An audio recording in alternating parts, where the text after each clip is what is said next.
à force de dire qu'on a un championnat, enfin qu'on a dit parce que ça a changé, qu'on a un championnat moyen et tout, on a fait un complexe. Et quand tu joues pas contre le Bayern, parce que je les mets à part, Bayern, Real, tu vois, contre la Sainte Trinité.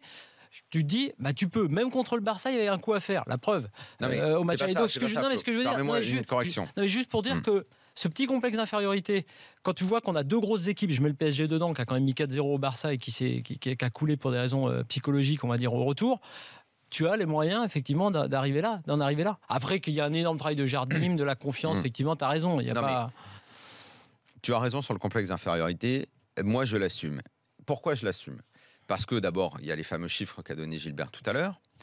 Parce que les clubs français n'y arrivent jamais. Que là, c'est un coup. Que donc, à chaque fois, tu es surpris par le coup.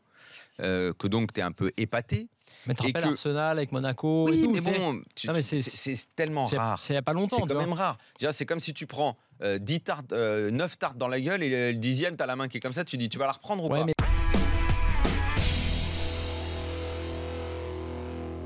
Ce qui est vrai, c'est que surtout ce que je pense, pour en avoir parlé avec Jérôme par rapport à l'épopée 2004, c'est que ce que tu sens, et là c'est génial, c'est que c'est le côté bonus. C'est-à-dire que là, ils sont en mode, ils surfent sur une vague. Quoi qu'il arrive, alors encore plus maintenant parce que tu es en demi-finale et que tu n'as que des gros, Real, Atlético et la Juve, que des équipes qui ont fait déjà des finales de Ligue des Champions, t'imagines ? Eh ben, tu as cette position du challenger, cette ambiance et atmosphère qu'il y a dans le club quand tu fais une saison comme ça où tu es en lice sur tous les tableaux et que ça gagne et que tu es peut-être en position pour gagner le titre de champion.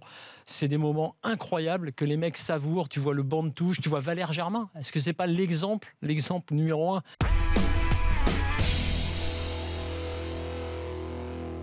J'ai une stat, 19 tirs encadrés.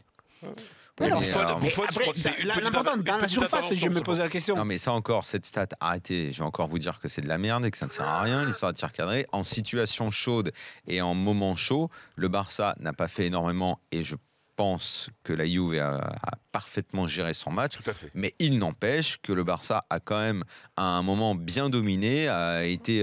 et c'était plutôt beau à voir, en plus. Et c'était plutôt intéressant, mais effectivement, il leur a manqué énormément de choses. Et surtout, la défense de la Juve a été très forte. Ils ont montré exactement ce qu'il fallait faire quand tu gagnes 3-0 à l'aller, à savoir ne pas te foutre devant ta surface et attendre.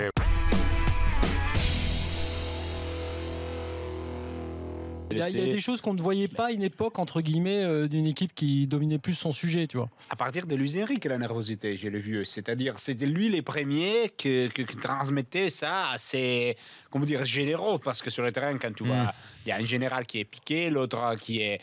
non, mais ce qu'ils ont réussi, la Juve, c'est eux à rester très calmes et à faire énerver les mecs du Barça. J'ai vu les mecs du Barça très nerveux, réclamer. À réclamer, c'est normal, ça leur arrive et tout ça. Ils réclament souvent, d'ailleurs. Oui. C'est connu, d'ailleurs. Dans le milieu du foot, ils sont critiqués pour ça. Un retour à l'arbitre. Oui.